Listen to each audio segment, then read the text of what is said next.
நண்பர்கள் அனைவருக்கும் வணக்கம். இன்று ஒரு தகவல், அரசு வங்கியில் வேலைவாய்ப்பு அப்படின்ற மாதிரி ஒரு செய்தி வெளிவந்திருக்கு. பொதுத்துறை வங்கியில் 4445 துணை மேலாளர் பணிகளுக்கான அறிவிப்பு வெளியாக உள்ளது.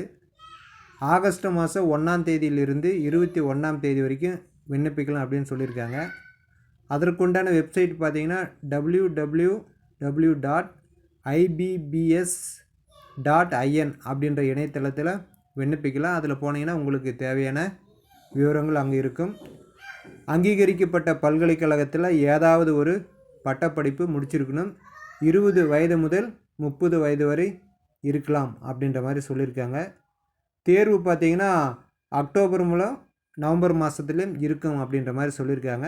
விருப்பப்படுறவங்க இந்த இணையதளத்தில் போய் அதற்குண்டான விவரங்களை சேகரித்து கொள்ளலாம் அப்படின்றதையும் இதன் மூலிமா சொல்லிக்கிறேன். மைவித்ரேட்ஸில் இன்றைக்கான தகவல் என்ன அப்படின்னு பார்த்தீங்கன்னா, நிறைய நபர்கள் யூடியூப்பில் பார்த்துருப்பீங்க. மைவித்ரேட்ஸ் நிறுவனத்தினுடைய ஜோனல் அலுவலகம் க்ளோஸ் பண்ணியிருக்காங்க அப்படின்ற மாதிரி ஒரு செய்தி வந்துக்கிட்டு இருக்கு. அது உண்மையா அல்லது வதந்தியா அப்படின்ற மாதிரி கொஷின் இருக்கும். அது வதந்தி கிடையாது, உண்மைதான். ஏன் இந்த மாதிரி க்ளோஸ் பண்ணியிருக்காங்க அப்படின்ற கேள்வி இருக்கும் இல்லையா? ஸோ நான் இன்றைக்கி கோயம்புத்தூரில் இருக்கிற ஜோனல் அலுவலகத்துக்கு போயிருந்தேன். அங்கே அலுவலகம் க்ளோஸில் தான் இருந்தது. அங்கே சில நம்பர்லாம் போட்டு வச்சுருந்தாங்க, இந்த மாதிரி விடுமுறை 10 to 15 நாளைக்கு விடுமுறை அப்படின்னு சொல்லிட்டு. அதில் ஃபோன் பண்ணி பேசுனதில் அந்த அலுவலகத்துக்கு வரக்கூடிய அத்தாரிட்டி உறுப்பினர்ஸ் சில பதில்கள் சொன்னாங்க. என்ன அப்படின்னு பார்த்தீங்கன்னா, நம்மளுடைய வழக்கு கோர்ட்டில் இருக்குது. கோர்ட்டு எம்டி அவர்களிடம் போதுமான விசாரணையை செஞ்சு முடிச்சிருக்காங்க. அடுத்தது நிறுவனத்தினுடைய அலுவலகங்களை விசாரிக்கணும் அப்படின்றதன் அடிப்படையில் சென்னை அலுவலகத்திற்கு நேற்று போயிருக்காங்க.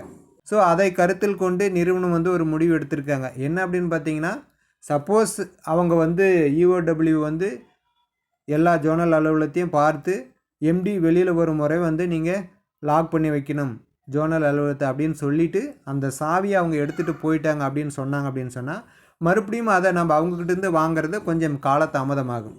எம்டி அவர்களுக்கு 15ஆம் தேதிக்குள்ளார பெயில் கிடச்சிடும் 90% அப்படின்ற மாதிரி சொல்லியிருக்காங்க.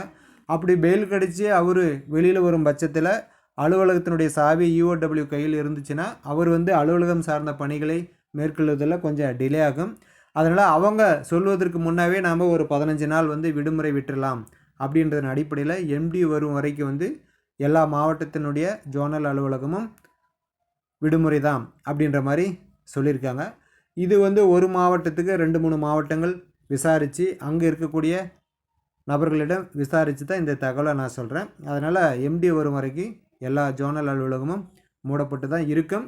அங்கே உங்களுக்கு ஏதாச்சும் முக்கியமாக ஒரு செய்தி தேவை அல்லது ஏதாச்சும் ஒரு சந்தேகம் அப்படின்னா நீங்கள் ஜோனல் அலுவலகத்துக்கு போய் திரும்பி வரும்போது அங்கே உங்களுக்கு நம்பர் இருக்கும். அதை நீங்கள் கான்டாக்ட் பண்ணி கேட்டு தெரிஞ்சுக்கலாம். இது நிறுவனம் முன்கூட்டியே ஒரு எச்சரிக்கை எடுத்த விஷயந்தான், சரிங்களா? இதற்காக நம்ம யாரும் பயப்பட வேண்டிய அவசியம் கிடையாது. வழக்கு நிலுவையில் இருக்கும்போது அந்த நிறுவனத்துக்கு தொடர்பான எல்லா செயல்களையும் நிப்பாட்டி வைக்கிறது அப்படின்றது காவல்துறையிலாகட்டும் அல்லது நீதித்துறையிலாகட்டும் இது அவங்களுடைய ரூல் தான். அதை நம்ம ஏன் பூட்டி வைக்கிறீங்க என்ன அப்படின்றது எங்கேயும் எப்போதும் மறுக்க முடியாது. அது எல்லாத்துக்கும் ஒரு பொதுப்படியான கருத்து. அவர் வெளியில் வந்துட்டார் அப்படின்னு சொன்னால் அவருடைய செயல்பாட்டுக்கு தகுந்த மாதிரி நிறுவனத்தினுடைய செயல்பாடும் கண்டிப்பாக மாறும். ஸோ அவருடைய பெயில் அடுத்த வாரத்தில் பெட்டிஷன் போட போகிறதா சொல்லியிருக்காங்க. ஆகஸ்ட் 15 கிடைக்கும் 90% அப்படின்ற மாதிரி சொல்லியிருக்காங்க. என்ன வருது அப்படின்றத நம்ம வெயிட் பண்ணி பார்த்து தெரிஞ்சுக்கலாம். யார் சொல்லுவதை நீங்கள் நம்ப வேண்டிய அவசியம் கிடையாது. கோர்ட்டு தான் நமக்கு உண்டான தீர்வு என்ன அப்படின்றத கண்டிப்பாக சொல்லணும். இதற்கு இடையில் நிறைய மக்கள் நிறையா பேசிக்கிட்டு இருக்காங்க. மைவித்ரேட்ஸை பற்றி நல்லதாக பேசுகிறாங்க, சில பேர் அவதூறாக பேசுகிறாங்க. பேசிட்டு போட்டோம், அது அவங்களுடைய கருத்து சுதந்திரம், சரிங்களா? ஸோ இந்த அலுவலகம் ஒரு 10 நாள் 15 நாள் விடுமுறை அப்படின்றதும் இந்த எதிர்மறையாக பேசக்கூடிய நபர்களை நிறையவே பேசுவாங்க. பேசிட்டு போட்டோம், அதில் இந்த காதில் வாங்கி இந்த காதில் விட்டுடலாம். ஸோ கோர்ட்டு நம்மளுக்கு என்ன தகவல் சொல்லுது? எம்டி நல்லவரா கெட்டவரா, நிறுவனம் நல்ல நிறுவனமா கெட்ட நிறுவனமா, மீண்டும் நடைபெறுமா நடைபெறாதா, நடைபெறணும் அப்படின்னு சொன்னால் எந்த மாதிரியான விதிமுறைகள்லாம் வருது, வெளியில் எப்போ பேமெண்ட் கொடுப்பாரு, வங்கி அக்கௌண்ட்டில் பணம் இருக்கா இல்லையா, இவ்வளோ நாள் பேமெண்ட் கொடுத்துருக்காங்களா இல்லையா, இதுக்கு மேலே எப்படி நிறுவனத்தினால தொடர்ச்சியாக வருமானம் கொடுக்க முடியும் அப்படின்ற எல்லா கேள்விகளுக்கும் நம்மளுக்கு கோர்ட்டு கண்டிப்பாக பதில் சொல்லும். ஸோ இந்த மாதிரியான விஷயங்கள் எல்லாத்தையும் கோர்ட்டு வந்து எம்டி அவர்களிடம் கேட்டு இந்நேரம் விசாரணைலாம் முடிச்சிருப்பாங்க. ஆல்ரெடி அவர் கிட்டத்தட்ட 1 மாதம் ஆயிடுச்சு உள்ளுக்குள்ளார போயிட்டு. ஸோ எந்த அடிப்படையில் நிறுவனத்தை நடத்துகிறீங்க, எப்படி இதை நீங்கள் லைஃப் லாங்காக நடத்துவீங்க அப்படின்னு நமக்குள்ளே நிறைய கேள்விகள்லாம் இருக்கும். ஸோ இந்த மாதிரியான கேள்விகள் எல்லாம் இந்நேரம் அங்கே கேட்கப்பட்டு இருக்கும். அதுக்குண்டான பதில்களை எம்டி சொல்லப்பட்டிருப்பார்.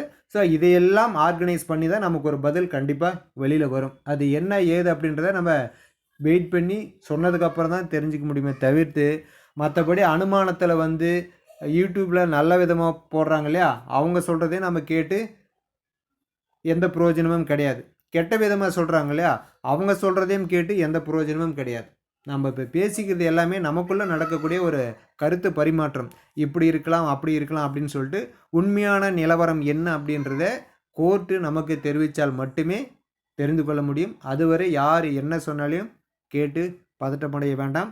15 நாள் அப்படின்றது கண்டிப்பாக மைவி தியேட்டர்ஸ் ஜோனல் அலுவலகம் விடுமுறை தான் அப்படின்றத எல்லாரும் தெரிஞ்சுக்கோங்க.